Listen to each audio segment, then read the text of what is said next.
Hi, this is Carrie Brownstein. This is DJ Premier. This is Darren Aronofsky. You got the RZA right here. Rose McGowan. Radiohead. Aisha Tyler. Tribe Called Quest. Fred Armisen. Fritz Paul. Javier Munoz. Seth Meyers. Frankie Cosmos. Flying Lotus. Hi, we're Chaim, and you're listening to the Talkhouse podcast. Ow!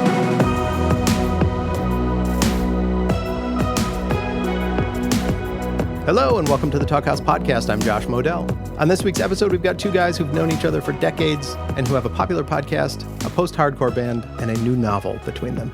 Geoff Rickly and Jonah Bayer. Now, Geoff Rickly is best known as the singer of the band Thursday, whose 2001 album Full Collapse is rightly considered a touchstone in the post-hardcore screamo genre. That band had a full and varied existence, creating an impressive catalog that they still occasionally tour on. Rickly has also been part of other wild and woolly outfits. He stood in for the singer of legendary vampire hardcore band Ink Dagger for a tour after their singer passed away. You'll hear about that in this conversation. But most recently, Rickly switched his focus to writing his first novel, which just came out. Someone Who Isn't Me is most definitely not a memoir, though it is slightly more than loosely based on Rickly's experience in being in a band, becoming addicted to heroin, and finding a path to treatment. The other half of this conversation is an old friend and bandmate of Rickly's, Jonah Bayer. Bayer and Rickly were part of the mysterious supergroup United Nations, which put out a bunch of music while keeping most of their identities secret. There's a small but powerful United Nations catalog out there if you're into confrontational, mysterious hardcore. Bayer is also a journalist and recently started working as a mental health clinician, which maybe makes him the perfect guy to chat with Rickly about this book.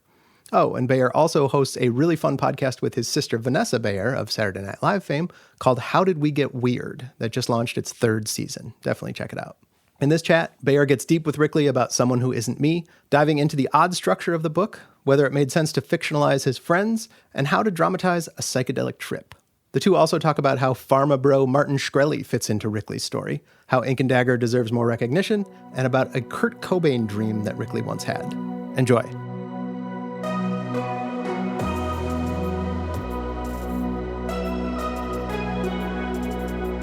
I got a boba tea. Oh, nice. And now I'm like, this is going to be a problem because I have to chew the boba. You can just chew like while I'm talking. That's what I'm going to try and do. But I was like, oh no, there's so many juicy bobas in here.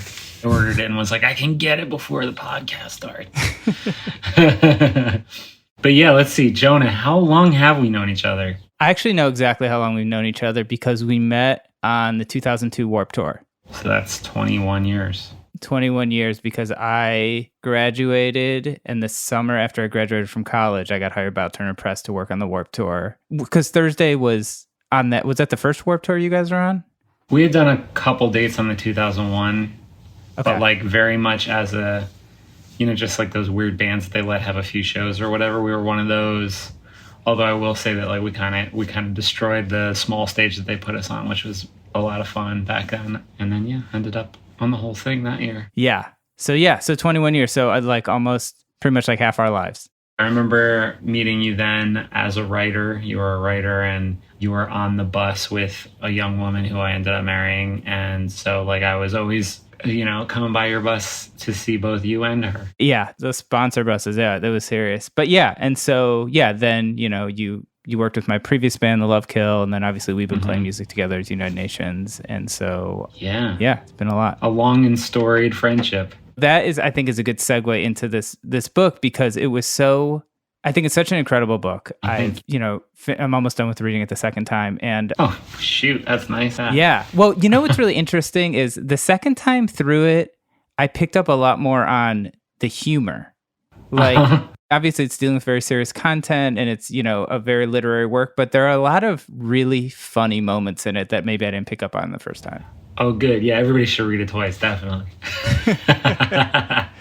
Yeah, no, I mean, quite a bit of it's meant to be funny, and I guess it is. Some of it is from such a dark point of view that I guess it's easy to miss the first time. One thing that made me really laugh was there's sort of a scene where you're watching your partner and you're talking about it and you're talking about how you're like hiding behind these garbage cans, and it's sort of this self-deprecating view of yourself, but it's just, I don't know, the way it's worded, it's just there are a lot of moments of the dialogue with other characters that are really, really funny. I think especially in that first third where he's kind of like walking around the neighborhood and like talking to coworkers and stuff, like a lot of that is sort of, I thought a lot about the archetypal sort of like the character, like the Don Quixote narrative, where it's like the one guy doesn't realize how the rest of the world sees him. And I thought I could really have some fun with that. You know what I mean? Like a character who's like so strung out, he doesn't really sort of understand that he's not like the hero in his own quest. He's sort of like a fool. Yeah, and it feels, to me like this idea of identity, the true self versus shadow self, and obviously someone who isn't me, like that really seems like a really major theme of the book. Even with Thursday, like, tomorrow I'll be you or something like that. It seems like this concept of identity keeps coming up. Yeah, it's always been like a really big part of my work. And like, I think when you say identity, people might think like it's like a more of like a political identity politic type of a thing, but it's more of like, who are we to ourselves?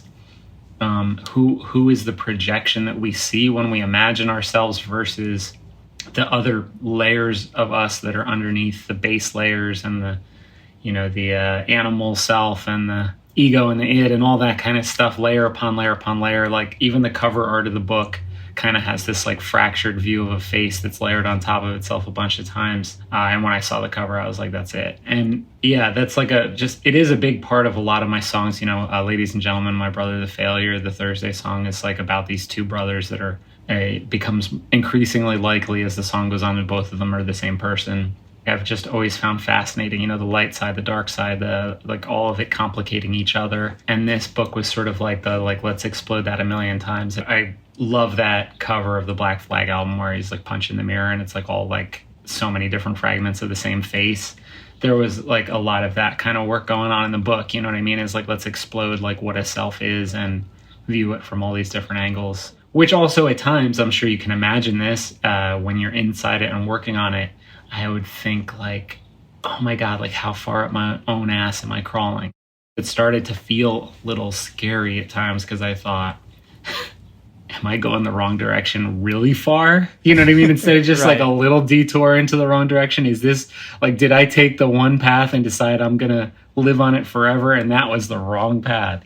But I think that the reaction that I've gotten, that just hasn't been an issue. It's sort of just been a page turner for most people where they can sort of identify with or laugh at, these different parts of the character's psyche. Absolutely. Yeah. And it sounds to me like, obviously without giving anything away, like the experience of Ibogaine or doing, this intense kind of psychedelic as a treatment for addiction, a lot of it is sort of breaking down this idea of self and kind of bringing down those walls. I mean, what was it like for you, I guess, to write about it? Because it seems like those kind of experiences are so kind of like fleeting, like hard to articulate the experience. And I think you did a really good job of that here. Like I felt like I understood what you were going through, even though it seems like almost such an abstract experience.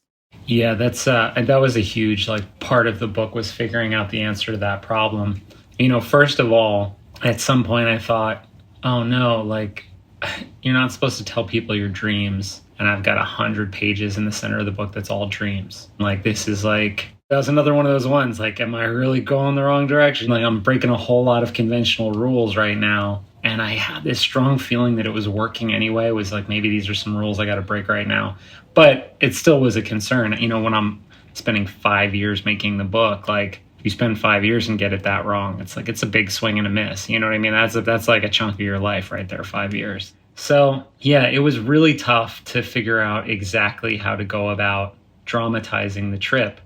And it started out much more true to the experience, which was more chaotic, less focused, a lot more experimental. The writing itself tried to embody the experimental experience of being in the trip. And I thought that was a little too much. My agent even said to me, hey, if you want to write a super experimental prosy type book that I can sell to a really small press and 500, 600 copies of it will sell, we can do that.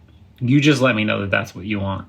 And I sort of thought about it for a while. I was like, that's not what I want. I want to figure out how to write about this where people can follow, they can come inside, and maybe it won't be exactly true to the experience that I had, but it'll be something that they can grab onto and understand, the little bit of experimentation in that section, the names of the places that come at you pretty fast and some of the stuff like that, I think is close enough to give you like a little bit of the flavor of what it was actually like without it being like, oh God, I have to do this now. You know what I mean? Like, Sure. Like these people who are reading it, they don't have to get sober. Like, it's like, they don't have to go through the trials and tribulations. They can just read a story. And that was something that I thought, okay, how do I do that? How do I give it a little flavor without without like dragging people down into the mud with me. And that was something that like, I was so lucky that all the people in my life knew my project. And whenever they'd see anything that they thought was interesting about psychedelics or, other writers who had tried to dramatize it, they would send it to me. And I could see like, okay, that was Tao Lin's idea of what a trip is. It's like pretty fragmented. There's like text all over the page in different places. Okay, that's his approach. Okay, this is how Michael Pollan tried to make trip sound, and he wrote an article about the crafting of the trip in the Times. And I was like, okay, that's interesting too. I read just a bunch of surreal novels and tried to understand like what that project was. And I thought, surrealism could become psychedelia. There's a hallucination section in the middle of the book, and that's, the middle third of the book. And that itself is split into 3 sections. And the first section is sort of like a band memoir. And the second section is kind of like my reimagining of Italo Calvino's Invisible Cities. And so there's like, there's different styles, there's different things going on. And I use different methods to try and keep these experiences fun and something that would like, in some ways, like delight a reader to go through, this little trip, this little idea and vintage nods to the classics and stuff like that. You know what I mean? I have like, out of all my friends who are writers, there's like different sentences in the book that I'm like, that's my Chelsea Hodson tribute sentence. That's my Darcy Wilder tribute sentence. I was around for a lot of this stuff, but had a totally different perspective on it. So it's like, there's this really major kind of point this night you get mugged. And it's like, I remember going to Lodge and us watching you on the news being interviewed about getting mugged that night. And then all of these things sort of happened that I'm not privy to. And then, I had moments where I'm like, why is Geoff in the bathroom so long? But like have no idea about all of this stuff happening. Right. I was reading other like heroin books and stuff. And I was like, man, why aren't they on their cell phones the whole time? Like, you got to get your drug dealer. Like, so you got to spend a lot of time on your cell phone. And like, why aren't they always in the bathroom? Because I'm like constantly in the bathroom trying to use these drugs. You know what I mean? And that's like, obviously people have different things that they want to talk about in their book. Like not everybody wants like a lot of their book to go on in the bathroom, but for me, it was just such a like, no, that's not what it's like. It's like this. You're on your cell phone waiting for your dealer and you're like getting the last of your drugs out in the bathroom. And that's like what it's like, Well, yeah. And I think like the setting of the book takes place in like Williamsburg, Greenpoint area. And it's like through these experiences, you're sort of tapped into this different side of the city. And I think that kind of figures into your identity too, right? Like you're kind of these 2 different people in a way. Yeah. And it's like the different sides of the neighborhood. You know what I mean? Because like both of these neighborhoods are quite well regarded as like expensive, like trendy neighborhoods or whatever. And then there's also the side where like, it's like, I know every block that you can buy heroin in like these 2 really expensive neighborhoods. And like, I bought heroin next to like super fancy people who are like make much more money than me. Sure. And people who are like a lot more desperate than me. And I think, it's complicated by the fact that like, the people that are often like in the position where they're having to sell the drugs are in families that have lived in the neighborhood for a long time. And you see the effects of, gentrification and all the like class struggles and stuff like that happening. And when you're closer to that side of things where you're closer to the street and you're like seeing through different ways to make money and stuff like that, it kind of brings into relief that, in the daylight, you're not seeing that stuff. It made me think about class and race and gentrification and neighborhoods differently too. You know what I mean? Just it's a lot of my drug dealers, like they were like my friends. Like I would want to talk to them. We would like talk about music and stuff. And it's just like, there's a part later on with like the drug dealer's brother. And it's like these,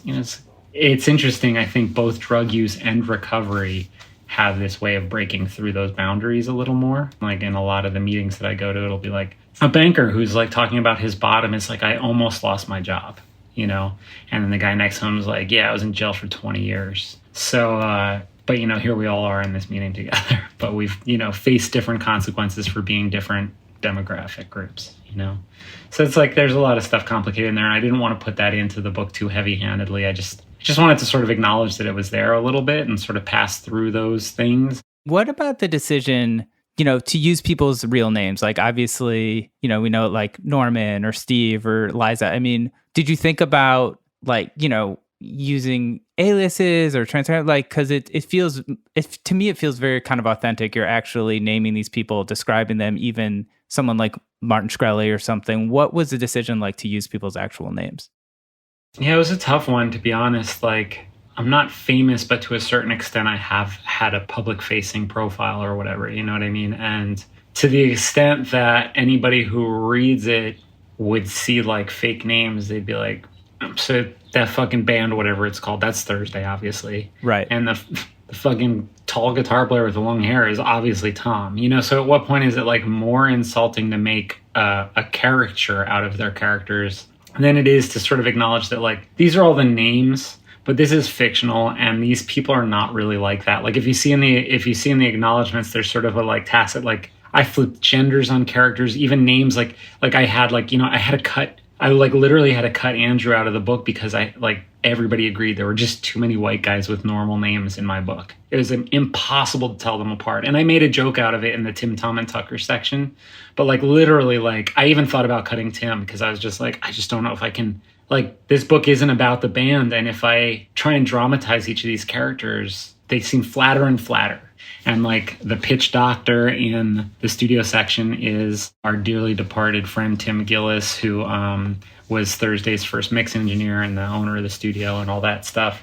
And I just, like, I didn't want another male character, so I thought I would kind of base it half on him and half on his ex-wife, who I always thought was, like, a great character, a very colorful person. And, you know, it's that kind of thing where it's just like, yeah, this stuff is all real, but it's not all, like, real the way that you're thinking of real. It's like, maybe I changed who that character is. Maybe I had Tom saying all the stuff that Steve said in this time. Maybe I put, you know, 5 months worth of tension into, like, 2 hours. I could tell the story without worrying about the facts. No, I understand. And, you know, another kind of major part of the book to me is Ink and Dagger. And obviously Don and Sean and that band, you know, is mentioned so many times in the book. And why was, you know, people might not know who this band is, right? If they're younger, if they weren't around in the 2000s, but why, could you explain a little bit about kind of their role kind of in the book and why that was important for you to integrate? Because I thought that was really, really interesting. Yeah. So far, this press tour has also, like, almost doubled as a, like, Ink and Dagger appreciation tour where it's like, people should know this band. Like, this band absolutely is very sort of unfairly not, like, canonized in the way, like, people love them and respect them, but they're not as well known as a lot of the classic bands of the era. And they were, like, the best one of them all. So I'm just like, I'm always happy to go extra to bat. I was just on How Long Gone and like, we, you know, me and them jeans were talking about, like, how fucking amazing Ink and Dagger are, you know. And so, you know, that's a happy side effect of, you know, byproduct of the book. But really the importance of why so much was in there about Ink and Dagger, it had a lot to do with this, like, doubling character that we had, you know. In some ways, having stepped in to the role that Sean left in Ink and Dagger when he died, having stepped in during the reunions and sang, I constantly felt like I was doubling somebody who, you know, who was dead and was gone, and that I was also, like, doing, you know, there was no reason why I wasn't dead yet. And so it started to function in that same way as, like, the Schrodinger's cat, where it's like I felt like both alive and dead during those times when I was with Ink and Dagger. And I thought, because Don was such an important part of like, you know, he was the one who told me about Ibogaine and stuff, and he's also just such an interesting esoteric character. He has to be in the book, no doubt. And while we're at it, like, just like, they're just such a great band, and they have such a dark energy that I just really thought that, like, the tone that they added to the book by being a big part of it was, like, a very, like, it was like an aesthetic coloring device. I could just kind of, like, the whole book changes because they're such a presence in the book. And also for me and for Tom from Thursday, like, we were literally at an Ink and Dagger show being like, we could do something like this. We could do something that's, like, it feels, like, physical, like you're getting hit with, like, some dark energy. It's not like just being at a show and watching a band play. It's like a totally immersive experience of, like, I'm a little bit scared. You know what I mean? Right, like, I'm at a hardcore show and I think something bad might happen. And, like, I always liked that about them. It was not safe.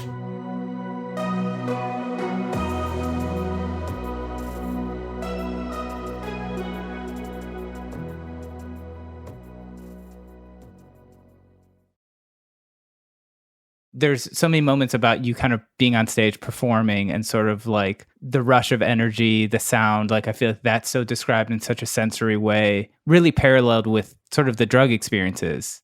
Very early on, I knew that I wanted to write some great music passages, you know, some passages that were like a different kind of writing about being on stage, you know?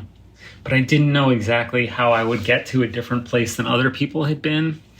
So I kind of thought that if I put it in the hallucinations, then I could start building, like basically like the hallucinations come halfway through the book, you know? And so a lot of the work that I had to do to get the hallucinations to hit right was in setting up like images, sounds, ideas that I could then sort of have those ideas explode all at once at the moment that the hallucinations hit. And so like a lot of what's going on stage, it feels a lot more freighted with like weight, and there's images that have been used over and over in the book that finally like come to pass when the band is actually playing. I wanted there to be so much tension building up to the band finally playing. And I wanted that band playing to also be like this explosion of blood kind of, you know what I mean? This sort of like, it's all happening at once. Like now he's tripping, now the band's playing, now like the sound is overwhelming. There's too many people. I was trying to figure out how I could make a performance feel different. You can't just describe it better. You have to figure out a system for pushing more meaning into it. And I think that's really what I learned from this book was like, when you have 300 pages, when you have 200 pages, you have to do a lot of work to like unwind certain punchlines in the right amount of time. Because if you start at the page before, then it's gonna, you know, you could get a little chuckle out of it, or you could get like a little bit of an effect out of it. But if you slowly start winding it up 100 pages before and you crank up the volume like the 2 pages right before it hits, then you can kind of unload like the meaning a lot heavier. Right. And that's the kind of work that I like really loved learning how to do. And I don't think I mastered it or anything. Like I read some books while I was making this that, oh my God, that like it's just like it was like a master class in how to do this. You know what I mean? Like even just things that I never understood before, why there would be like unrelated scenes that had nothing to do with seemingly the whole book, was almost like a pattern, like so that when you read it the second time in the plot, you'd be like, oh, this is hitting me hard now. I feel like you could have done a book where it's like kind of like these stories you've told for the last 20 years in interviews over and over. Like, what was it like kind of not relying on that or editing that out? Was that liberating, or what was that like? I could probably write like a memoir, like just a conversational, like all these oral stories that I tell every night, and have it be fun and have people kind of like it and think it's like funny and whatever. But I just like, I love novels. You know what I mean? I don't really read nonfiction. I don't really read memoirs, you know? So I was just like, look, if I'm going to get a shot to write a book, I'm going to write the kind of book that I've loved forever. I'm going to take a swing at it at least. And if I don't land there, fuck it, I tried. You know what I mean? I got my chance. Like, yeah, most people don't get a chance. Yeah. And something, you know, that is so fascinating about the book to me is this idea of time and how kind of nonlinear it is. And like, you know, you talk about how space is just compressed time and you're kind of jumping around a lot. I mean, how did you kind of have to chart that out, or like, what was it like for you? Because it almost feels disorienting at points as a reader. And I mean that in like a really good way. So that was like probably the biggest challenge of the book, was the way time works on this book. I wrote it in the first person present tense, and it is a great device for the hallucinations because you feel trapped in it. You know, there's no reflection, there's no getting out. It's just like it's all happening one thing after another. You know, you can't look back. It's just going. If you want to go to a different place, you literally just have to break and then be in a new scene. You can't have like a character inside his own hallucination imagining a memory. It's too many layers of, I don't know, fuckery. I don't know what you would call it. You know what I mean? It's too many Christopher Nolan inceptions. You can't. Right. I tried the book in every tense. Like literally I rewrote every part in every different tense possible to see like, well, is this part better in this tense? Is this part better in this tense? And that's how I came up with the third book, the final chapters being in the past tense. Was, you know, I have the therapist say, slow down, back up. And that was my device to get into the past tense so that I could have the whole book slow down. I could have the character be able to reflect on what he's been through. And that way, the whole like onslaught of the first two sections of the book could slow down and stop being so heavy. But yeah, we tried it every different way. And the thing that was the most difficult was like, well, if I can only go linear in one direction in the present tense with no memory, how do I tell people that the hallucinations are actually memories? So what I decided on was that I was going to instead talk about interior and exterior space. So that's like very early in the book, I'm talking about architecture, like the architecture of happiness. I'm talking about like the hidden basement in my apartment, like all these things that are that maybe seem a little bit like kind of like, that's weird that he's fixated on architecture in the beginning. It's so that I could build the difference between an inner life and an outer life in terms of a physical space, you know, and that becomes important so that when he goes into the hallucination, he closes his eyes and goes inside the inner world. And that way it's not him going back in time to a memory. It's like, that's the distinction that I can make while everything's still in the present tense. So there's like a lot of world building that's kind of like hidden behind the scenes, and that, you know, for the amount of people that I've talked to that have read the book in like 2 days, I know that they're probably not thinking about a lot, like, which is good. You don't want this work to be so obvious, but that they're like able to get through it and think about it. And it's like, it's making sense to them, that's awesome. That's all I could hope for, you know?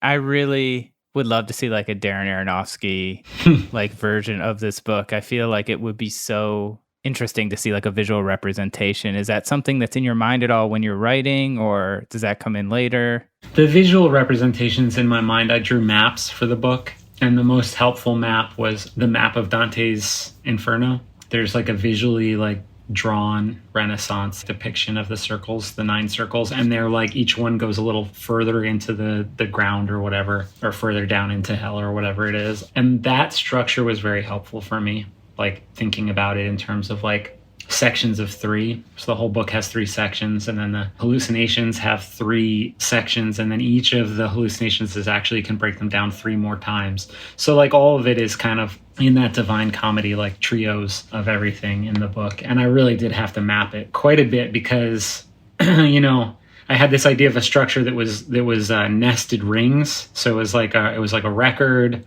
you know, spirals in towards the center, and then a children's maze, which goes further and further into the center, and tree rings, which go into the center, and, you know, a chandelier that has different. So it was like all of this was like, I was trying to map it in these concentric circles that got smaller and faster until it hit the center. And then that was going to be the climax of the book. We have talked to a few people about the film rights, and one of them is like a guy who does work with Aronofsky and stuff. So it is an interesting thing to wonder what it would be like. You know, I think it'd be really easy to get it super, super wrong. Sure. But also to a certain extent, it's like, if it does ever leave my hands, you know, after the strike's done and this kind of stuff resumes, if it ever becomes like film or something, then, you know, it's going to be what it's going to be. And I have to like say, hey, I wrote the book. That's it. You know what I mean? You guys have fun. Do good. Well, it made me think about, you know, with the circles and the record, the United Nations, like Music for Changing Parties, and this, you know, idea of having different endings to the record and us working on that with everyone. I mean, this seems like kind of another theme of sort of the work is like, you know, if the needle lands in a different groove, it changes the whole narrative. Yeah. And the kind of like Schrödinger's cat, like will they, won't they kind of thing, where chance becomes like such an element, like an elementary particle of like the art itself. It's like, that's what defines it, is that that element of chance that gets introduced into it. And, you know, I mean, I think as much as I always believe that I'm doing something incredibly new and unique and original every time I embark on a project, like the things that I can't let go of are always with me. You know what I mean? Like the sort of the nagging questions about existence just manifest themselves in different ways. But, you know, I definitely, it's funny. I saw like a footage of one of our Vitus shows, United Nations yesterday, and I was like, man, I bet we still got a whole lot of stuff left to say. You know what I mean? I bet we could do a lot more stuff if we wanted to. But on the, you know, by the same token, I'm like, man, it's like, what a great little body of work we have. For sure. And it seems like that seems to have like a similar attitude, you know, for you towards Thursday, like not in the sense, obviously you're touring a lot with Thursday, but as far as like the body of work, it doesn't seem like that's something that's the priority sort of for you as far as like creation. Yeah. I mean, Thursday just has such a huge, complete body of work. You know, we have 6 albums and like EPs and live albums, and, you know, we have a ton ton of shit. Like Thursday has so much stuff. And I'm not against like making more music with Thursday. You know what I mean? Like I would. But I also don't feel like, 26 years in, like the world is waiting with bated breath to see what the new album is going to be like or something. It's like, no, yeah, if we come up with something cool, it'll come out. No doubt. You know what I mean? Like it will. But I also don't feel like I need to like squeeze out something that sucks just because like some crowd somewhere would want it. Maybe that's like the one real luxury that I get of being in like a band that's like a legacy band, but that also isn't so big that like it'll change the world if we put out a record. Like there's a certain leeway that we get at this point in our lives from that kind of stuff, because like this discography is pretty uncompromising. You know what I mean? It's just like we went in a direction, we gave it our all, and each record has its own kind of little testament to what we were trying to do at the time. And I don't know, I'm proud of it all. You know what I mean? Like I think like even probably our biggest diehard fans, there's still stuff to find that they haven't like explored yet, Sure. And, like you said before, if they don't like it, they'll probably like it 10 years from now once you're not touring on it. Mm-hmm. Story of our lives. Well, I'm curious, the stuff with Martin in the book, because it's sort of like you're almost having this conversation that you're sort of working out this situation or trying to understand it. What was like sort of the decision to kind of bring that into the narrative? Was that like therapeutic for you, or how did that kind of come into it, especially, towards the end? No, I mean, I don't think it was therapeutic really. I think there's some side of my brain that just like finds him very interesting. It's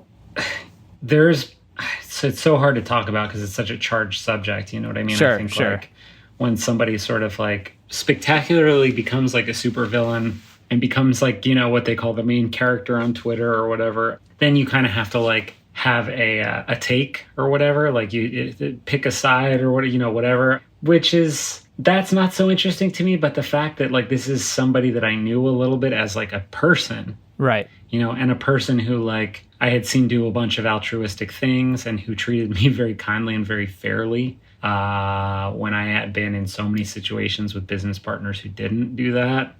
To see them sort of like literally overnight sort of change drastically and become like almost like a cartoon representation of like the bad guy for the public, the general public. Right. It's just something that kind of my psyche has not been able to let go of because, I had, and it's funny because like I've had different people say different things about Martin in the book. I've had some people say like, it's amazing how he's like the personification of evil in the book. And I think like, okay, that's interesting. That's not really how I meant him to come across. And then I had somebody else say, like, he comes across quite sympathetic in the book. And I think, like, okay, like, at one part, he's, like, swinging my guitar over his head and smashing it and, like, telling me my teeth are bad and all. You know what I mean? Like, I'm just like, right. Okay, like, either of those takes on it are sort of, like, a weird... It's, like, not quite either of those things. It's just somebody that I was clearly thinking about. You know what I mean? And I don't really know, like... good people can do bad things, bad people can do good things. Like the book isn't trying to pass judgment on whether like Martin's a good or a bad person. That's not at all his point in the narrative. To that point, like, even when you're talking about yourself in the book, you have these kind of experiences of thinking you're the devil, and then you're explaining it and you're saying, I was a devil, but maybe I'm just like a scared little kid, Yeah. And I found that to be like really powerful because it's like this sort of idea of like duality or not being able to kind of categorize people as like good or bad. I've been thinking a lot about the flattening of people into either good or bad. Yeah. And that like, if you do something bad, then you're all bad. And if you haven't been caught doing something bad, then you're all good and you're righteous and you should cast the first stone. And I get that there are like a lot of macro societal reasons why we're at that point, like abuse has run rampant for too long. That's not good. We got to do something about that. Like, even if it's like a bulldozer to clear the path, you know what I mean? I get that. I do. Also, maybe something simpler, like there's too many fucking people and too many voices, and like we can't keep track of all of them. Like, so anytime somebody does something wrong, it's like, let's just get them out of here, make room for somebody who has a better voice. You know what I mean? So I get that there are like factors at play, let's call them. You know what I mean? But I also think it's like a profoundly sad way for us to think about each other as human beings. I'm not trying to make some like cancel culture is bad type of a, that's none of that idiocy. I'm not weighing in on that in any type of way. But I do think that like the danger in that kind of thinking is being an average person who hasn't been called out for bad behavior and thinking, see, I am righteous. I am good. Sure. And that's like, I think we all need to be a lot more vigilant about our own characters, and not in a way of like the fear of shame or the the inner shame of I'm bad and I know I'm going to get canceled, but more just like, I just better watch myself because it's easy to do the wrong thing. It's easy to choose the selfish or the lazy thing. Like, all of us want to do that. You know what I mean? Like, all of us, like, sometimes just want to get away with it. You know what I mean? Whatever it is, stealing, lying, doesn't matter. You know, all of us have that tendency because we're all human, you know? And I think that a society that pretends that we're not all human is like, it's worrisome. Like, the angry mob kind of starts right there, you know? Yeah, I understand what you're saying. And I think, you know, with Ibogaine and all of these psychedelics were so kind of vilified and, you know, by the pharmaceutical industry and, you know, all this progress halted. I mean, do you think that these should be options for people who deal with addiction? They shouldn't have to necessarily go to Mexico, go through the expense and all the effort you went through if they're doing it in a therapeutic setting? Or what are your kind of thoughts on, you know, I guess addiction and, you know, its effectiveness? Because obviously there's risk to it too, right? But like you said in the book, also using is incredibly risky. Yeah, I mean, I think that it's a very useful tool for the right percentage of the population, which is probably a pretty low percentage. Like, I think it has to be like, yeah, you're probably going to die if you keep using like this. Like, those are the people that should be given, like, you know, alternative therapies like this. And also, like, I know that psilocybin has shown some great results in certain kinds of traumatic situations, even MDMA for like vets and stuff like that. You know, I think that stuff is incredibly powerful potential, underutilized. And I think that like criminalizing them or making them just banned by the FDA or whatever, it just drives them underground. You know what I mean? It's that old thing. It's like, you're not going to stop it. Like, this people is saving, because there's some research that this stuff is saving people's lives, like, people are going to do it. They're going to do it and they're not going to get it right. You know what I mean? That's nothing new. But the thing that I do think is sort of strange and interesting about addiction is there's like a pretty long and fraught, complicated history of the things that the government has done for alternative medicines and stuff like that. And one of them, you know, there's sort of like there's a great history on Ibogaine, actually, on the doctor who discovered its heroin addiction, not curing, but maybe treating possibilities of heroin. He, you know, wrote to all the major pharmaceutical manufacturers and said, hey, I'm trying to get this cleared as a therapy. Can I sell it to you? And they were all like, oh, it works. That's amazing. How many years do you have to take it for? You know, he's like, you take it once. And they're all like, nope, we've already got some treatments. And the treatments are like, they last for years. I'm curious, like, what's the reception been like about the book from your friends or family or people who are sort of characterized in the book, like whether they're fictionalized or it's representative? What have their reactions sort of been like overall?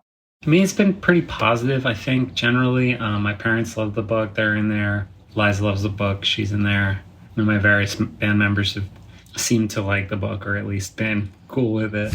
Yeah, I haven't gotten any like blowback from anywhere yet. I also think like the characters are quite different in some ways than my actual band members and stuff like that, you know. And it says it in the acknowledgements, but like all these people are not like their characters. You know, I started out having to reduce them to like their most easily manipulated character traits. And then after that, I almost felt like that was so insulting that I just started changing their personalities so that I'd almost rather them have a ridiculous trait that they don't have than a ridiculous trait that they do have. Sure. So that they could see it and be like, really? Is this what I am to you? This one thing that I did once 10 years ago? You know what I mean? I wanted it to be a little more like, that's not really what you're like. You know what I mean? Like, but that's kind of like just what I needed the character to do there. But it's been pretty positive so far. Geoff, I think your teeth look great, by the way. I know that's a big theme in the book. I just chipped them again with no devotion. The bottom ones this time. Oh, really? Yeah. Microphone. Yeah, you gotta be careful with that thing. It always gets you. Get bit with a microphone, you know? The last thing I want to talk about really quickly is maybe, you know, you kind of go back to the idea of trauma and the original trauma. And, you know, I think Mark Epstein's written about like the trauma of everyday life and sort of these smaller things. Like, how do you think sort of trauma figures into the narrative in this book? I think, that's a really good question. There's this search for an origin story of where the pain comes from. You know what I mean? That's sort of like a recurring motif in the hallucinations. He's trying to drill down and find out how this happened. Like, how did I become a heroin addict? Like, what went wrong? What did I do? Like, what am I lying to myself about? What did I miss? And I really like this idea as a narrative choice to have it be like, maybe nothing. Right. Maybe just being alive fucking sucks. Maybe it's really hard. And like, it's beautiful. Life is also very beautiful, but also like, it's incredibly painful. And like, just being a human on this earth, like, you know what I mean, means that you're going to get hurt every day, and it's going to fuck you up. Like, from the time that you're a little kid, you're going to hurt every day. And it's not because like somebody did something terrible to you. It's just because like maybe somebody like that you needed to rely on for the day, you know, to be alive when you're a little kid, like wasn't up to the task, and you survived it and nothing bad happened, but you just are fucking damaged by it. You know what I mean? And not in some way of like, it's so traumatic. It's just kind of like, yeah, like you don't even know what it is that's messing you up. And, you know, parents and people like that, like authority figures, they're only human too, but like kids need them to be superhuman. You know what I mean? And that's like where a lot of unintentional harm comes in. It's just like, there's nothing wrong with that person. They just couldn't be the Superman that the kid needed that day or whatever. It's a fictional account, so I could have added some traumatic thing that happened that would have been so bad that like, that's where the pain comes in. And instead it's just kind of like, who knows where it came from? You know what I mean? Like nothing really happened. You're just fucking bummed. And like even the therapist says that to the character, like, it doesn't matter. You know what I mean? Like that's not how you figure, like finding what it was that did it to you probably doesn't matter as much as finding out what you're going to do about it now. You know what I mean? Like, how are you going to live? Like, how are you going to get through this, like this pain that you're in? And that really resonated with me because like I really spent some time trying to figure out what it was that fucked me up. And instead what I found is that like, well, if you're of service to other people and you help other people, then you're gonna get through it and you're gonna like feel like you have a reason for living, and maybe whatever happened is like a blessing. Like whatever it is that happened to you is like some kind of a blessing because you can help other people. I just thought that was like a more interesting and less expected route to go for a fictional story, you know? Yeah, and more nuance, and I think more, you know, is also really true to the experience. You know, at one point you say like, maybe you're trying to figure it out, and you're like, maybe I've been on this path my whole life. Yeah. It's funny, when I was a kid, and this isn't in the book or anything, I used to have this dream. I was like sitting with a bunch of friends, and Kurt Cobain was like in the circle with us, and he was like, points to me, and he's like, you better never do heroin. You will like it too much. And it's like, sometimes I think about that, I'm like, that's weird. On some level, did my brain go like, yeah, like all the artists that I love like Burroughs and Kurt Cobain and this guy, that they're like all junkies, like, you know what I mean? You better watch out because this shit is gonna kill you. And my brain didn't listen. You know what I mean? It's just like, fuck it. Let's try it out.